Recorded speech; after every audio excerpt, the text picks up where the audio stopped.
আসসালামু আলাইকুম। আমি ডক্টর নাজমুল। আজকে আপনাদের সাথে একটা খুব গুরুত্বপূর্ণ রোগ নিয়ে আলোচনা করব। ছাগল বা ছোট ভেড়ার ক্ষেত্রে সাধারণত এই রোগটা খুবই কমন। বড় গরুর ক্ষেত্রে সাধারণত এই রোগটা সেরকম হয় না, আর হইলে সাধারণত সেটা কিটোসিস নামে আমরা নামকরণ করি। তো সেটার একটা আলাদা ভিডিও আছে, আপনারা চাইলে সেটা দেখে নিতে পারেন গরুর ক্ষেত্রে।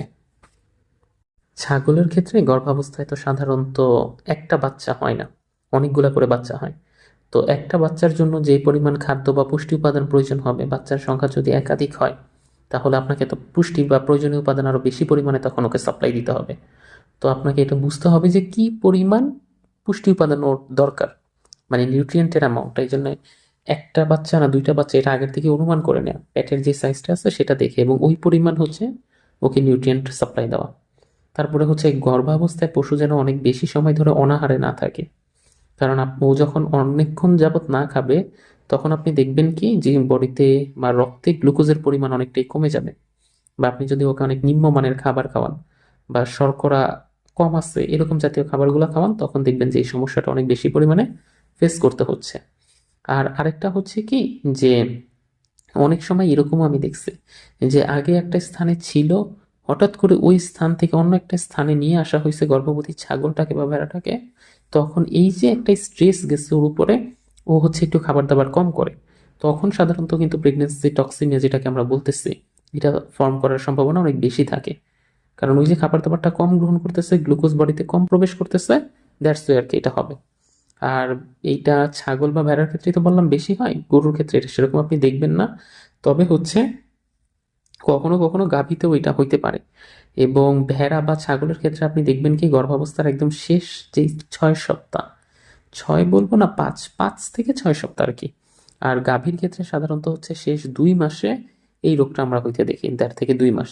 এই জন্য এই টাইমে একটু সচেতন থাকবেন যাতে করে কোনোভাবেই এই সমস্যাটা ডেভেলপ না করে। আর পশুর পেটে যদি একটা বাচ্চা না থেকে একাধিক বাচ্চা থাকে, তখনই সাধারণত হচ্ছে নিউট্রিয়েন্টের পরিমাণটা বেশি লাগে, তখনই সাধারণত এই সমস্যাটা হইতে দেখা যায় আর কি। এখন এটা তো বুঝলাম যে ঠিক কি কি কারণে হয়, কিন্তু কথা হচ্ছে হলে কি কি ধরনের লক্ষণ প্রকাশ পাইতে পারে, মানে আমরা কি কি লক্ষণ দেখে বুঝবো যেটা হচ্ছে প্রেগনেন্সি টক্সিমিয়া হয়েছে। আপনি দেখবেন কি যে ছাগল বা ভেড়াটা আলটিমেটলি এই প্রেগনেন্সি টক্সিমিয়া আক্রান্ত হয়েছে, সেটা না ওদের দল থেকে বেশ পেছনে পড়ে যায়। খাবার দাবার একটু কম পরিমাণে খাবে, ঝিমাইতে থাকবে, দেহের ওজনও আস্তে আস্তে কি হবে, অনেকাংশে কমে যাবে। আর ছাগল বা ভেড়াটা প্রথম অবস্থায় দানাদার খাদ্য সেরকমভাবে খাইতে চাবে না, এবং এটা হচ্ছে পরবর্তীতে সাইলেজটা ঠিকমতো খাবে না, এবং সবার শেষে ঘাস খাওয়াটা বন্ধ করে দেয়। প্রথম অবস্থায় দানাদার খাবার না খাইলেও সামনে ঘাস দিলে ঘাস খায়, কিন্তু পরবর্তীতে আস্তে আস্তে সময় অতিবাহিত হইলে তখন ঘাস খাওয়ানোটাও বন্ধ হয়ে যায় আর কি। তারপরে আর সাইন সিমটমের ভিতর কি বলতে পারি, যেমন ধরেন যে ওর রেসপিরেটরি সাইনটা অনেক বেড়ে যাবে, শ্বাস প্রশ্বাস ঘন ঘন নিবে, মুখ থেকে মিষ্টি একটা অ্যাসিটোনের মতো গন্ধ আসবে, ও হচ্ছে স্বাভাবিকভাবে নর্মাল কি করতেছে আচরণ এইটা ও বুঝবে না, কিরকম একটা অ্যাবনর্মাল আচরণের মতো করবে, মানে ও মানসিকভাবে কেমন জানি একটু মানে বুঝাইতে পারছি তো ব্যাপারটা হয়তো, যে ওর ঠিক কি করতে হবে, নর্মাল একটা শান্তশিষ্ট কন্ডিশন আছে না, ওইটা আর মেনটেন করতে পারবে না। আর যখন হচ্ছে প্রচন্ড পরিমাণে সিভিয়ার লেভেলে ওর বডিতে হচ্ছে গ্লুকোজের অভাব থাকবে, তখন আর ও দাঁড়িয়ে থাকতে পারবে না, একদম শুয়ে পড়বে, এবং ঘাড়টা বাঁকা করে হচ্ছে এক্ষেত্রে শুয়ে পড়ে। তো এটা হচ্ছে কমন সাইন সিমটম আর কি। এখন এই ক্ষেত্রে আমরা প্রাইমারি ট্রিটমেন্ট হিসেবে কি করতে পারি, আমরা প্রাইমারি ট্রিটমেন্ট হিসেবে বাজারে পাওয়া যায় হচ্ছে প্রোপাইলিন গ্লাইকল, ওইটা এনে খাওয়াই দিতে পারি।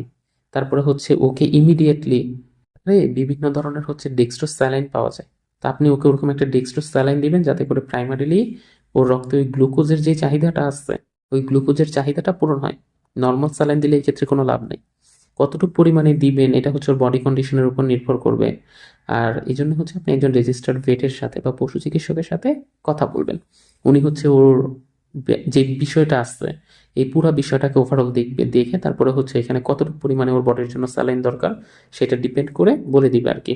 সাধারণত প্রতি 1 কেজির জন্য আমরা 50 মিলি বা 55 মিলি আমি দেওয়ার প্রেফারেন্সে রাখি, তবে এটা হচ্ছে পরিবেশ বা কন্ডিশনের উপর ডিপেন্ড করবে।